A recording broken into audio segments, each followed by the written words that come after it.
안녕하세요. 해외 시선은 세계인들의 소식과 반응을 알려드립니다. 일본은 잃어버린 30년 동안 평균 연봉이 거의 동결된 수준으로 지내왔습니다. 하지만 선진국들의 특징상 인건비가 비싸서 시급으로 따지자면 오히려 회사원보다 파트타이머들이 돈을 더 버는 경우도 있어 프리터족이라는 사회 현상까지 있었습니다. 일본이 아직까지는 일본의 경제가 한국보다 더 높다면서 으스대고 있었는데요. 최근에 양국에서 각각 결정된 최저시급, 최저임금이 결정되자 난리가 난 상황입니다. 이제는 일본이 마지막으로 붙잡고 있었던 최저임금마저 한국에게 역전당한다면서 더 이상 일본에서는 희망이 전혀 없기 때문에 한국으로 가서 돈을 벌자는 이야기가 나왔습니다. 예전에는 일본은 경제력에서 한국은 일본에 상대가 안 된다며 무시하는 일이 많았었지만 작년에 평균 연봉과 1인당 GDP에서 일본을 역전하는 일이 발생하였고 망신당한 일본이 마지막 자존심으로 가지고 있던 최저임금까지 역전된 것입니다. 단지 아직까지도 일본이 총 GDP에서 우리나라를 앞서고 있음은 물론이거니와 세계에서도 손가락에 꼽는 수준인 이유는 인구수가 무척이나 많이 때문입니다. 일본은 인구수 약 1억 3천만 명으로 세계 11번째로 인구가 많은 거대 국가입니다. 그래서 단순히 환산해서 동일 인구수라면 한국은 일본보다 총 GDP도 높을 것입니다.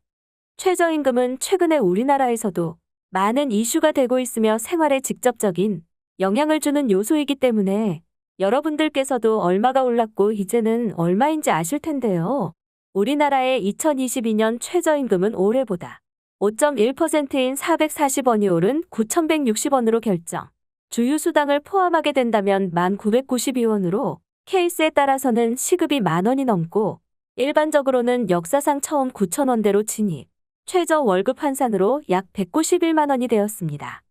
하지만 이러한 결정사항은 경영계와 노동계, 어느 쪽도 만족시키지 못한 상태입니다. 각계에서는 여러 가지 이해관계가 있어서 당분간은 여러 의견들이 있을 것 같습니다. 일본도 드디어 최저임금이 결정되었는데 28엔이 올라서 930엔이 되었다고 합니다. 일본의 경우에는 지역마다 최저임금이 달라 위에 930엔의 경우에는 전국의 평균입니다. 양국 모두 최저임금이 결정되자 일본 커뮤니티에서도 활발한 의견이 있었습니다. 단순 시급을 환산한다면 930엔은 7월 중순 환율 기준으로 9,680원 정도로 일반적인 시급은 한국이 500원 정도 뒤지지만 일본은 사라져버린 주휴수당이 한국에는 있어서 결과적으로는 한국이 일본을 역전한 상태라며 이제 생산력에서는 한국에 모두 졌다고 했습니다. 작년에 최저임금을 동결했으면 한국보다 높게 더 높이 책정해야 하는 게 아니었냐며 일본 역대 최대치로 상승시킨 이번 상승분조차 만족하지 못하는 반응들도 많았습니다. 일본의 사회적인 문제도 함께 거론되었는데 파트타임으로 살아가는 프리터족들이 이제는 돈을 벌기 위해서 한국으로 가는 대이동이 일어날 수도 있다고 말하기도 했습니다.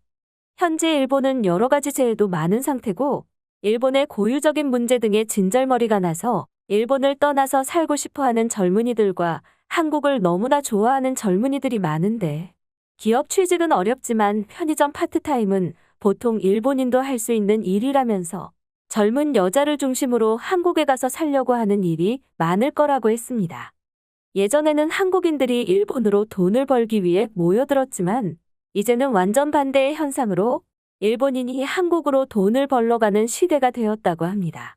제가 어릴 적에 일본을 생각한다면 일본을 역전했다는 게 실감이 나지 않는데요. 하지만 한국의 물가도 덩달아 많이 올라 일본보다 더 비싼 것도 많아진 것 같습니다. 이렇게 일본이 임금과 관련된 모든 면에서 한국에 역전되자 난리 난 반응 보시겠습니다. 너무나 당연한 수순이라고 할 수 있었어. 평균 연봉도 지고 있고 1인 GDP도 지고 있는데 시급을 이기고 있다는데 그게 얼마나 같겠어? 일본은 30년간 멈춰있기 때문에 앞으로는 격차만 더 벌어지겠지. 너무나 분하고 화가 난다. 이제 일본인들이 한국으로 돈을 벌러 가서 동남아인들과 경쟁을 펼쳐야 하는 거야. 한국은 일본을 미워하기 때문에 잘 안 뽑아줄 거야. 한국은 아직 경제적으로는 후진 게 증명됐다. 구시대적이고 필요성도 의미도 없는 주휴수당을 아직도 사용하고 있잖아. 일본은 20세기에 없어진 시스템인데 말이야. 이미 한국을 좋아해서 한국 남자에게 정을 주고 웃음을 주는 여자들이 많아지고 있는데 한국인이 돈까지 많아진다면 일본 여자는 모두 한국 남자만 원하게 될 거야? 이제 일본인은 태어나지 않는다. 망했어. 일본에 있는 한국인 여러분과 제일 여러분들 모두 돈을 더 많이 주는 한국으로 꺼져주세요. 아니라면 발표된 돈 관련 자료들은 전부 거짓이고 일본이 압도적으로 많이 주기 때문에 남은 거겠지. 한국은 날조 자료로 일본을 이기려고 드는구나. 올해 임금이 책정되기 전부터 대부분의 지역에서는 한국의 시급을 지고 있었어. 한국은 전국이 똑같은 임금 정책을 사용한다. 어떻게 보면 형평성이 없지만 어떻게 보면 합리적이지. 일본은 왜 지역마다 다른지 모르겠어. 불균형만 생기잖아. 한국인들이 일본으로 여행을 더 많이 오겠구나. 나는 여행을 왔던 한국인 친구를 사귄 적이 있는데 왜 일본을 이렇게 자주 오냐고 물어보니까 물가가 저렴하고 가까워서라고 말했어. 이게 벌써 3년 전이다. 한국 놈들은 일본을 하나 이길 때마다 아주 신나서 난리를 치고 있는데 그래봐야 총 GDP는 절대로 일본을 못 이긴다. 인구수 차이가 2배가 넘어 일본이 망하지 않는 한 역전은 무리다. 일본을 이기기 위해서 한국이 무리를 했구나. 몇 년 사이에 시급을 저렇게나 올렸으니까 인플레이션도 엄청나지겠지. 그럼 일반 사람들은 가난에 허덕일 테고 한국은 망하고 말겠지. 예전에 일본처럼. 이제 한국인들이 일본 여자를 사러 몰려오겠네. 선진국의 남자가 후진국의 여자를 사는 건 흔하잖아. 그런 모습을 보고 있으면 너무 비참할 것 같아. 나는 한국을 너무 좋아해서 한국에 여행 가고 싶었는데 한국은 점점 잘 살게 되면서 물가가 많이 올라가겠네. 예전에는 해외니까 이 정도 부담은 괜찮아라고 했지만 팬데믹이 끝나고 나면 갑자기 너무 오른 물가 때문에 한국도 쉽게 가지는 못하겠다. 앞으로의 미래에 성장 동력이 있는 것은 일본이 아니라 한국이야. 반도체나 전기차 관련해서 이미 한국은 세계적인 수준이고 계속 발전하지. 그러니까 격차는 더 벌어지게 될 거라는 말이야. 한국은 돈이 그렇게나 많은데 왜 일본인들이 코인에 투자한 돈을 돌려주지 않아? 결국 일본인들의 돈을 훔친 거나 마찬가지야. 한국이 잘 살면 잘 살수록 일본에 여행을 많이 와. 이제는 관광 전문 국가로 전락해버린 일본은 한국에게 사죄하고 한국인을 위한 프로모션을 많이 진행하도록 해야 한다. 중국은 아마 나라에서 일본에 가지 못하게 할 거니까. 일본의 1,000엔과 한국의 10,000원 중에 누가 더 빠르게 한 자릿수를 더 키울지 궁금해. 추세를 본다면 양국 다 3년 정도는 있어야겠지만 그래도 일본이 먼저 넘겨줬으면 좋겠어. 이번에도 우익들의 패배인가? 항상 한국은 망한다고 이야기하더니 이제는 시급마저 역전당하고 말았네. 우익이 하는 말은 모두 반대가 되고 마니까 닥치고 있는 게 좋을 것 같아. 앞으로 한국과는 경쟁한다고 이야기하지 말자.